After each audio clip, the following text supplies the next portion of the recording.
Do you want to know what comes to mind whenever I hear the term leaky gut? This.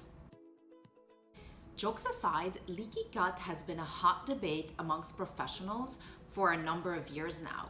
And some claim that it's the cause of all diseases, while others claim that it doesn't even exist. So today I want to help answer the question, is leaky gut just pseudoscience or is it a real thing?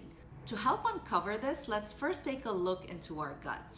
Our small intestine is where most of the nutrients from the foods we eat gets absorbed into the bloodstream. And the small intestine has mechanisms in place that act sort of like barriers or walls that control what exactly can enter our bloodstream and be transported to our body and organs and what needs to stay out of it.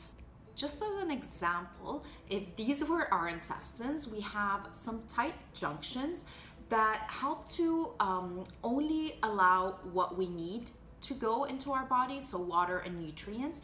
And at the same time, these tight junctions, they are able to prevent certain toxins and bacteria to enter into our bloodstream. And this is for our own protection.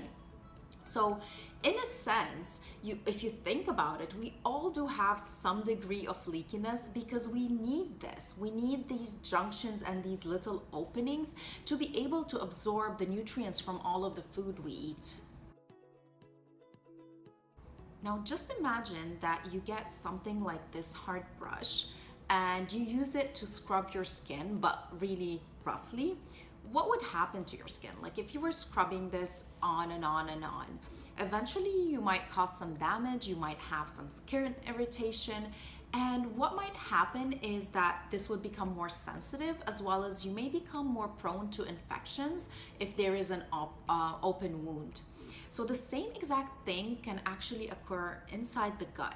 The consequence of that is what we call leaky gut, or medically what's referred to as increased intestinal permeability.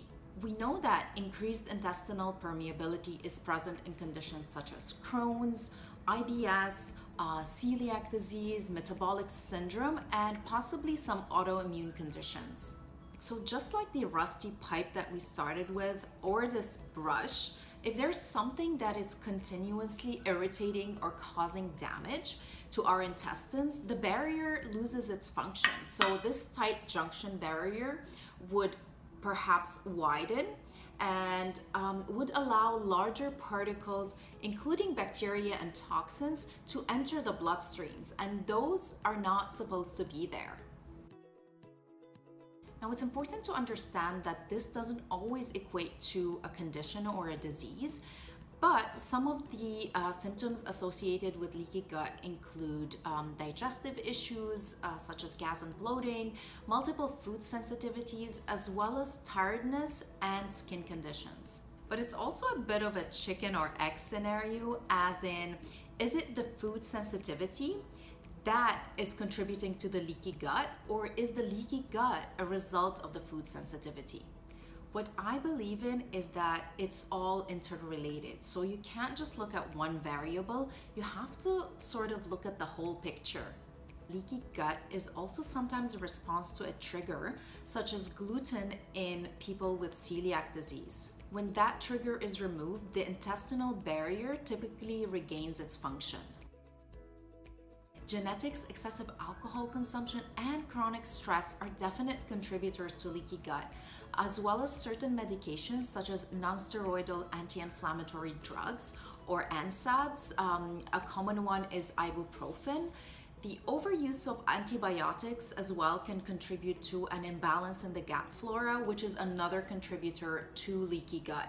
So because you have millions and millions of bacteria in your gut, and some of those are good and some of them are bad, when you are overusing antibiotics, this may cause an imbalance in the gut flora, and this can contribute to leaky gut. And an unhealthy diet, of course, that's high in sugar, high in processed foods, as well as unhealthy fats and very low in fiber, can be another contributor, not just to the loss in barrier function in the gut, but overall gut health as well. There's a lot you can do to maintain a healthy gut function, but we like to keep it simple and we like to start with the basics, such as reducing stress, reducing refined carbs and sugar, reducing the intake of alcohol, and it's been shown that even one night of binge drinking can affect gut health and can affect the intestinal barrier function. So what I like to do whenever I am going out for a drink is I like to take a probiotic before and after alcohol consumption to help negate some of those effects.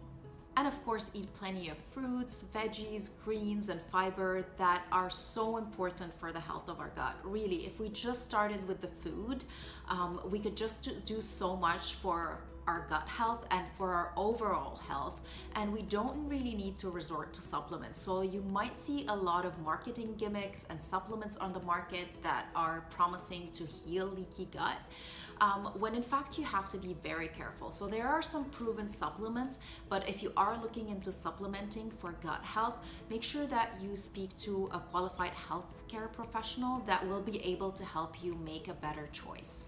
And lastly, one of the most important things is to figure out if you may have any food sensitivities that are contributing to your digestive issues. So what we like to do is use something called a food and mood journal, which is basically like a diary where you record everything that you're eating throughout the day and then how you're feeling. So you would record whether you're feeling bloated or lack of energy, tired, whether your mood has changed. So you would record all of this, and then this would help show any patterns with certain foods, and you can try eliminating those foods for a week or two and see if you feel better. So this is one of the best ways to uncover any hidden food sensitivities, and we have a free food and mood journal which I'm going to link to below that you can download. So to answer the question that we started with, is leaky gut real? Call it what you like, but increased intestinal permeability is definitely real, and science is still uncovering its causes and implications. The truth is that we just don't know enough yet to blame it for every single health condition or gut problem. But what we do know is that starting with a healthy and balanced diet is definitely going to improve your gut health.